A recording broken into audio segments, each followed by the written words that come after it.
India's population distribution by density. So हम लोग India की पॉपुलेशन के बारे में पढ़ रहे थे और उसमें हमने पढ़ा था कि मेन तीन ऐसे सवाल हैं, तीन ऐसी चीज़ें हैं जिन पे हम बहुत ज़्यादा फोकस करना चाहते हैं, हम फोकस करते हैं जब भी हम पॉपुलेशन को पढ़ रहे होते हैं। तो उसमें से पहला था कि पॉपुलेशन का क्या डिस्ट्रीब्यूशन है, क्या उसका साइज़ है। अब डिस्ट्रीब्यूशन एंड साइज़ हमने बाय नंबर्स जो है वो लास्ट वीडियो में पढ़ चुका है कि इंडिया में कितने पॉपुलेशन है, उसका नंबर क्या है, ठीक है। और हमने ये भी जाना कि इंडिया में कौन सी स्टेट है जो सबसे ज़्यादा पॉपुलेटेड है, कौन सी ऐसी स्टेट है जिसमें सबसे कम जनता रहती है। अब हम बात करेंगे पॉपुलेशन डिस्ट्रीब्यूशन की बाय डेंसिटी। लास्ट वीडियो में हमने नंबर्स की बात की थी और अब हम डेंसिटी की बात करेंगे। डेंसिटी के बारे में भी मैंने लास्ट वीडियो में थोड़ा सा टच किया था कि डेंसिटी क्या होती है। कि मान लो ये दो जगहें हैं, वो भी एकदम सेम साइज की। अब हम डेंस कब कहते हैं कि कोई जगह बहुत ज़्यादा डेंसली पॉपुलेटेड है, या फिर आप कहीं पे भी जब डेंस शब्द का इस्तेमाल करो, इसका मतलब वो बहुत ही ज़्यादा घना है। आपको वहाँ चीज़ें बहुत ज़्यादा पास-पास दिखेंगी। जैसे अगर हम कहें बहुत ही ज़्यादा डेंस फॉरेस्ट, इसका मतलब क्या है? बहुत ही घना जंगल। घना जंगल मतलब जहाँ बहुत ज़्यादा पेड़-पौधे हैं, एकदम पास-पास पेड़-पौधे हैं। तो अगर ये वाली जगह है जहाँ पे हम कह रहे हैं बहुत ज़्यादा डेंस पॉपुलेटेड एरिया है, ये डेंसली पॉपुलेटेड है, इसका मतलब ये है कि यहाँ एक ही जगह पे बहुत ज़्यादा लोग रहते हैं, बहुत ज़्यादा नंबर्स में रहते हैं और बहुत पास-पास रहते हैं। सब कुछ एकदम बिछा हुआ है, लोग बहुत सारे रह रहे हैं एक ही साथ छोटी-सी जगह में। तो इस जगह पे आप मान सकते हो ये एक प्लेस ए है और ये जो डॉट्स हैं इसको आप समझ लो ये इंसान है, ये पॉपुलेशन है। तो ये जो जगह है देखो वहाँ पे कितने सारे लोग एकदम पास-पास रह रहे हैं। वहीं ये दूसरी जगह है, दिस इज़ प्लेस बी, और इसमें आप देखोगे एक इंसान यहाँ, एक इंसान यहाँ, बस इतने लोग हैं। तो डेंसली पॉपुलेशन क्या हुआ? डेंसली पॉपुलेटेड एरिया हो गया ए और बी हो गया लेस डेंसली पॉपुलेटेड या फिर स्पार्सली पॉपुलेटेड। तो इसी के बेसिस पे हम बात करेंगे कि किसी एरिया में कितने ज़्यादा लोग रह रहे हैं, ठीक है। मान लो हमने एक जो स्पेसिफिक क्राइटेरिया है वो ले लिया कि 1 स्क्वायर किलोमीटर एरिया में कितने लोग रह रहे हैं। जब हम हरियाणा में बात करेंगे कि अच्छा हरियाणा में 1 स्क्वायर किलोमीटर में कितने लोग रह रहे हैं, वहीं अगर हम सिक्किम की बात करेंगे कि वहाँ पे 1 स्क्वायर किलोमीटर में कितने लोग रह रहे हैं, तो उस डिफरेंस से हमें पता चलेगा कि कौन सी जगह ज़्यादा डेंसली पॉपुलेटेड है और कौन सी नहीं। Population density provides a better picture of the uneven distribution. So हमने ये पढ़ा था कि इंडिया में जो population distribution है that is uneven. Uneven मतलब कि चीज़ें equally नहीं बटी हुई हैं। अब even कब distribution होगा? मान लो आपके पास 10 आम हैं और आपके सामने 5 लोग हैं। आपको बोला जा रहा है कि ये जो 10 आम हैं, you have to distribute those mangoes to the 5 people. आप क्या करते हो कि अच्छा 5 लोग हैं, 10 आम है, तो एक काम करता हूँ मैं 2-2 जो है सभी को आम दे देता हूँ। तो हर एक पर्सन को आपने 2-2 मैंगोज़ जो हैं वो दे दिए। इसका मतलब आपने इवनली डिस्ट्रीब्यूट किया। Every person has equal number of mangoes. तो इसका मतलब सब कुछ इवनली डिस्ट्रीब्यूटेड है, सबके पास सेम जो अमाउंट है, मैंगोज़ का नंबर है मैंगोज़ का वो इक्वल है। वहीं अगर आप क्या करो, आप आँख बंद करो और जो आपके पास बैग है जिसमें 10 आम है, आप क्या करो आँख बंद करो, बैग में से एकदम दोनों हाथ भर के आम निकालो और जितने भी हाथ में आम आए वो एक पर्सन को दे दो, वो पहले पर्सन को दे दो। तो मान लो पहले पर्सन के पास आपने 3 आम दे दिए, दूसरे के पास आपने क्या किया, फिर से बैग में हाथ डाला और जितने आम आए उतने दूसरे को दे दिए, मान लो उसको 2 दे दिए, ठीक है। इसी तरीके से तीसरा आया, उसको 1 दिया, एक के पास कुछ भी नहीं मिला। इस तरीके से आप मान लो आपने बस आँख बंद करके जितने मर्ज़ी हाथ में आए उतने आपने पर्सन को पकड़ा दिए। तो एक पर्सन के पास 3 आम आए, एक के पास 2 आए, एक के पास 4 आए, एक के पास 1 आया और एक के पास कुछ भी नहीं मिला उसे। तो 5 लोगों के पास इस तरीके से आम गए। क्या अब आप कह सकते हो दिस इज़ इवनली डिस्ट्रीब्यूटेड? नहीं, इवनली डिस्ट्रीब्यूटेड कब होता है? जब इन सबके पास इक्वल होता है, जब सबके पास 2-2 होता है, जैसा कि पहले केस में था। बट अभी ये वाला क्या है? अनइवनली डिस्ट्रीब्यूटेड है, मतलब हर पर्सन के पास सेम नहीं है। इसी तरीके से हम पॉपुलेशन की बात करेंगे कि जब हम किसी एरिया को कंपेयर करेंगे तो क्या हर एरिया में इक्वल नंबर ऑफ पीपल रह रहे हैं? तो ये तो हमें पता ही है कि इंडिया में जो डिस्ट्रीब्यूशन है पॉपुलेशन का वो अनइवन है, मतलब हर जगह पे सेम नंबर ऑफ पीपल नहीं रह रहे हैं। Population density is calculated as the number of persons per unit area. अब पॉपुलेशन डेंसिटी कैसे कैलकुलेट की जाती है कि एक यूनिट एरिया में, यूनिट मतलब कुछ भी हो सकता है, मान लो आप किलोमीटर ले रहे हो, 1 स्क्वायर किलोमीटर एरिया में कितने रह रहे हैं, 1 स्क्वायर मीटर में कितने लोग रह रहे हैं, तो कोई भी आपकी जो यूनिट है वो आपकी मर्जी, आप क्या देखना चाहते हो, बट हम स्टैंडर्ड की भी बात करेंगे। तो 1 यूनिट एरिया में कितने लोग रह रहे हैं वो पॉपुलेशन डेंसिटी है। India is one of the most densely populated countries of the world, और इंडिया जो है वर्ल्ड की सबसे ज़्यादा डेंसली पॉपुलेटेड कंट्रीज में से एक है। Only Bangladesh and Japan have higher average population densities than India. अब अगर हम डेंसिटी की बात करें तो इंडिया जो है थर्ड नंबर पे आता है। सबसे ज़्यादा जो डेंसली पॉपुलेटेड देश है वर्ल्ड में वो बांग्लादेश है।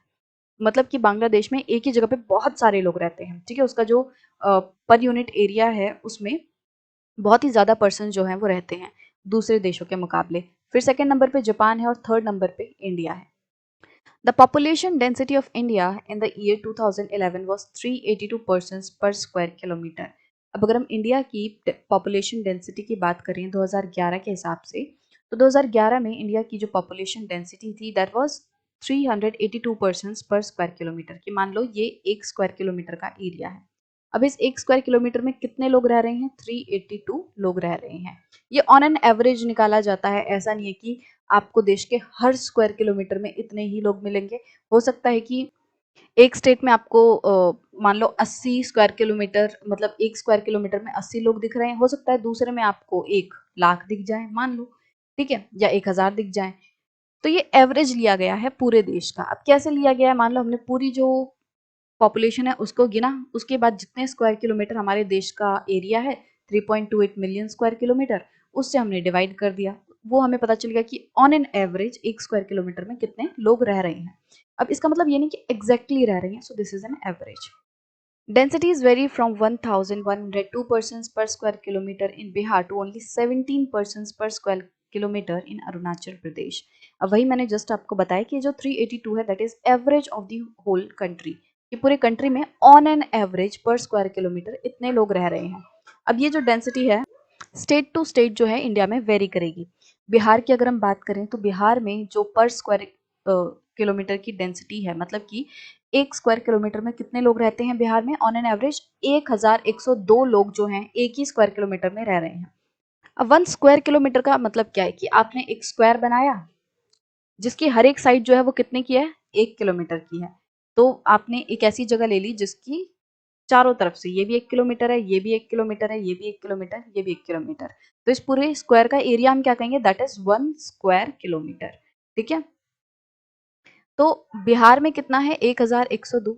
वही सेम एरिया में 1 स्क्वायर किलोमीटर का अगर हम एरिया लेंगे अरुणाचल प्रदेश में, तो वहां पे हमें दिखने मिलेगा कि वहां पे सिर्फ और सिर्फ 17 लोग जो है रहते हैं। तो अरुणाचल प्रदेश की जो पॉपुलेशन डेंसिटी है वो बहुत ही ज्यादा कम है कंपेयर करेंगे अगर हम बिहार से। तो A study of the figure 6.3 shows the pattern of uneven distribution of population densities at the state level। तो जो फिगर 6.3 है उसमें इन्होंने अच्छे से शो किया हुआ है कि किस तरीके से इंडिया में स्टेट वाइज जो पॉपुलेशन डेंसिटी है वो क्या है, और उससे हमें क्लियरली समझ आएगा कि किस तरीके से जो पॉपुलेशन है वो अनइवनली डिस्ट्रीब्यूटेड है। तो यहाँ मैप में देखो, जहाँ पे ग्रीन कलर है वहाँ पे क्या है? नंबर ऑफ पर्सन्स पर स्क्वायर किलोमीटर कितने हैं? 250 या उससे कम। तो ये जो ग्रीन कलर वाले स्टेट है यहाँ पे पर स्क्वायर किलोमीटर 250 या उससे कम लोग रहते हैं। तो आप देख सकते हो कौन कौन से स्टेट्स हैं यहाँ पे। जम्मू कश्मीर, हिमाचल प्रदेश, उत्तराखंड, राजस्थान, मध्य प्रदेश, छत्तीसगढ़, यहाँ पे मेघालय, मतलब मैक्सिमम हमारे जो 7 स्टेट्स हैं असम को छोड़ के और त्रिपुरा को छोड़ के, बाकी जो 7 सिस्टर्स हैं मेघालय, मिजोरम, मणिपुर, अरुणाचल प्रदेश, तो ये वाले ऐसे स्टेट्स हैं। यहाँ पे सिक्किम, ये ऐसे स्टेट्स हैं जहाँ 250 या उससे भी कम लोग रहते हैं। इसका मतलब हम कह सकते हैं कि यहाँ पे जो पॉपुलेशन डेंसिटी है वो बहुत ज़्यादा नहीं है। फिर अगर हम देखें जो हल्का सा लाइट ग्रीन है, वो ऐसी जगहें हैं जहाँ पे 251 से लेके 500 लोग जो हैं वो पर स्क्वायर किलोमीटर रहते हैं। मतलब मैक्सिमम जो आपको डेंसिटी दिखेगी वो ये गुजरात, महाराष्ट्र, यहाँ पे कर्नाटका, आंध्र प्रदेश, उड़ीसा, झारखंड, ये ऐसी जगहें हैं जहाँ पे जो पॉपुलेशन है वो 251 से लेके 500 पीपल पर स्क्वायर किलोमीटर रहते हैं। देन जो येलो है, येलो ऐसी जगह है जहाँ 501 से लेके 750 लोग पर स्क्वायर किलोमीटर रहते हैं। तो यहाँ पे तमिलनाडु हो गया, यहाँ पे पंजाब, हरियाणा, तो मतलब ये भी काफ़ी डेंसिटी वाले एरिया हो गए, क्योंकि इसमें अब देखो एक स्क्वायर किलोमीटर में कितने लोग रह रहे हैं? 500 से लेके 700 लोग। फिर जो ऑरेंज है उसमें 751 से लेके 1000 लोग रह रहे हैं, तो वो हो गया यहाँ पे केरला, यहाँ पे उत्तर प्रदेश। तो ये जगह ऐसी हैं जहाँ पे 700 से लेके 1000 लोग रह रहे हैं।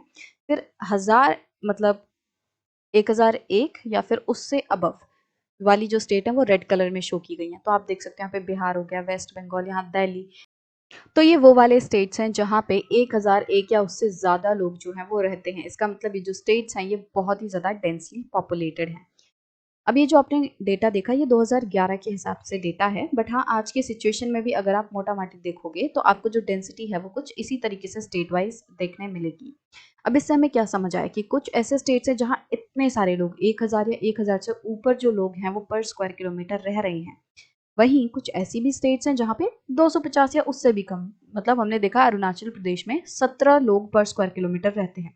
तो कहीं कहीं स्टेट्स ऐसी हैं जो कि बहुत ही ज़्यादा कम पॉपुलेशन जहाँ पे रह रही है। तो इससे हमें क्लियरली समझ आता है कि अगर हम स्टेट वाइज देखें तो कितना ज़्यादा डिफरेंस है पॉपुलेशन में, उसकी डेंसिटी में।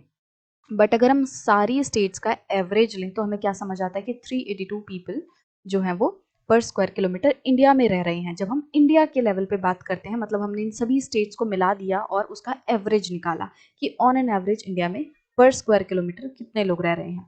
बट वहीं अगर हम स्टेटली बात करेंगे तो बहुत ज़्यादा वेरिएशंस जो हैं वो हमें देखने मिलेंगी, जो कि क्लियरली शो करता है कि इंडिया में जो पॉपुलेशन है वो बहुत ही ज़्यादा अनइवनली डिस्ट्रीब्यूटेड है। Note the states with population densities below 250 person पर स्क्वायर किलोमीटर। अब अगर हम वापस से हम देखें कि कौन कौन सी ऐसी स्टेट्स हैं जो कि 250 पीपल पर स्क्वायर किलोमीटर में रह रही हैं या उससे भी कम वाली हैं, तो उसमें कौन कौन सी स्टेट्स थी?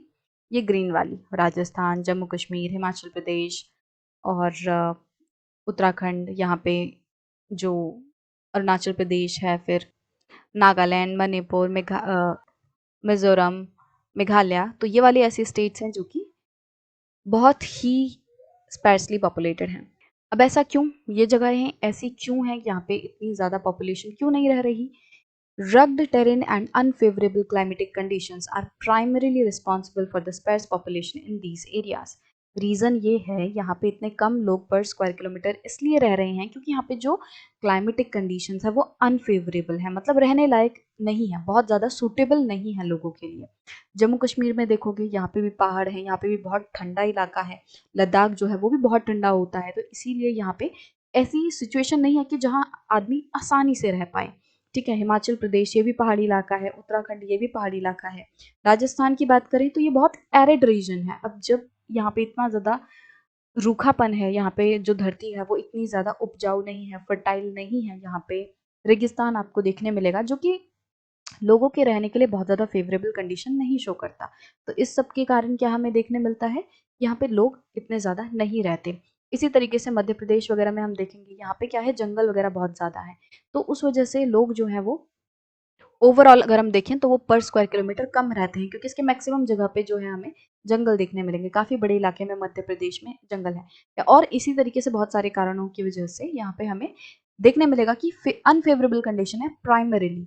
इसी तरीके से आप अरुणाचल प्रदेश देखोगे, ये भी सारे पहाड़ी इलाके हैं, मेघालय हो गया यहाँ पे, और मिजोरम, मणिपुर, ये सारे वो इलाके हैं जहाँ पे पहाड़ देखने मिलेंगे, जहाँ पे हमें ऐसी जगहें देखने मिलेंगी जहाँ पे टेरेन जो है वो ऐसी नहीं है कि लोग इजीली वहाँ पे रह सकें। ठीक है, तो मेन जो कारण है वो अनफेवरेबल कंडीशन है, इसीलिए यहाँ पे इतने कम लोग रहते हैं। Which states have density below 250 persons per square kilometre? तो आप अब ये मैप में जाके इजीली देख सकते हो कि कौन कौन सी ऐसी स्टेट्स हैं जिनकी डेंसिटी 250 पर्सन या उससे भी कम है। तो वो अभी हमने बात ही कर ली। Then Assam and most of the peninsular states have moderate population densities. वहीं अगर हम नॉर्थ ईस्ट में जो हमारी स्टेट है असम उसकी बात करें या फिर जो मैक्सिमम हमारी जो पेनिनसुलर स्टेट्स हैं, यहाँ पे आप देख सकते हो महाराष्ट्र, कर्नाटका, आंध्र प्रदेश, तेलंगाना। ठीक है, ये सारे वो स्टेट्स हैं जहाँ पे थोड़ी सी मतलब मॉडरेट पॉपुलेशन डेंसिटी है, ना यहाँ पे बहुत ज़्यादा लोग एक साथ रहते ना बहुत कम रहते। हिली dissected and rocky nature of the terrain, moderate to low rainfall, shallow and less fertile soils have influenced the population densities in these areas. अब यहाँ पे क्या कारण है कि बहुत ज़्यादा हाई या फिर लो डेंसिटी नहीं है पॉपुलेशन की? वो इसलिए है कि यहाँ पे भी हमें थोड़े बहुत पहाड़ देखने मिलेंगे। रॉकी नेचर है टेरेन का, मतलब पथरीली जो जगहें हैं, पथरीली ज़मीन आपको देखने मिलेगी। और यहाँ पे जो बारिश है वो मॉडरेट टू लो होती है, मतलब बहुत ज़्यादा रेनी जगह नहीं है ये और ना ही बहुत कम वाली जगह है, ना ही बहुत ही एकदम एरिड रीजन आपको देखने मिलेगा, नॉर्मल बारिश होती है। Shallow and less fertile soil देखने मिलेगी, यहाँ की जो ज़मीन है वो बहुत ज़्यादा फर्टाइल नहीं है, यहाँ पे जो फर्टिलिटी है वो भी ज़मीन की एवरेज है, मॉडरेट है। तो ये सारे कंडीशंस के कारण हमें क्या देखने मिल रहा है कि यहाँ पे जो पॉपुलेशन है वो भी एवरेज डेंसिटी वाली ही है, मॉडरेट डेंसिटी है यहाँ पे। The northern plains and Kerala in the south have high to very high population densities because of the flat plains with fertile soils and abundant rainfall. वहीं अगर हम बात करें उन स्टेट्स की जो कि बहुत ही ज़्यादा डेंसली पॉपुलेटेड हैं, उनके पीछे क्या कारण है? क्योंकि ये जो स्टेट्स हैं ये बहुत ही अच्छी कंडीशंस जो हैं वो लोगों को प्रोवाइड करते हैं, जो कि आपको यहाँ पे रेड में शो हो रहा है। अब आप देखोगे रेड एंड ऑरेंज वाली जो स्टेट्स हैं, उत्तर प्रदेश, बिहार, वेस्ट बंगाल, ये वो वाली स्टेट हैं जहाँ पे पहले तो प्लेन एरिया है, समतल ज़मीन है। तो समतल ज़मीन में क्या होगा, खेती अच्छे से होगी, आप घर अच्छे से बना पाओगे, रोड अच्छे से बना पाओगे, कंस्ट्रक्शन वगैरह सब बहुत आसानी से होगा। दूसरा ये वाला जो है पूरा एरिया क्या है, गंगा ब्रह्मपुत्र प्लेन वाला है। मतलब कि यहाँ पे पानी की अवेलेबिलिटी बहुत अच्छी है। पानी है, नदियाँ हैं, तो इसकी वजह से क्या है, फर्टाइल प्लेन्स हैं, जो ज़मीन है वो बहुत ही ज़्यादा उपजाऊ है, मतलब कि खेती के लिए ज़मीन अच्छी है। इसी तरीके से आप देखोगे जो केरला वाला रीजन है यहाँ पे बारिश बहुत अच्छी होती है। तो इस सब कारण की वजह से क्या है, ये बहुत ही ज़्यादा फेवरेबल कंडीशन प्रोवाइड करते हैं लोगों को रहने के लिए, तो इसीलिए यहाँ पे डेंसिटी बहुत ज़्यादा है। Identify 3 states of the northern plains with high population densities, तो वो हमने कर ली कि भाई हमें वेस्ट बंगाल, उत्तर प्रदेश, बिहार, ये नॉर्दर्न स्टेट्स हैं कुछ जो कि काफ़ी ज़्यादा हाईली पॉपुलेटेड हैं। तो हमने ये समझ लिया कि भाई डेंसिटी क्या होती है, कौन कौन सी जो स्टेट्स हैं वो इंडिया में कितनी ज़्यादा डेंसली पॉपुलेटेड हैं। ओवरऑल इंडिया जो है वो भी काफ़ी डेंसली पॉपुलेटेड ही माना जाता है। अगर हम वर्ल्ड लेवल पे बात करें डेंसिटी के मामले में, जो इंडिया है वो थर्ड लेवल पे आता है, थर्ड नंबर पे आता है।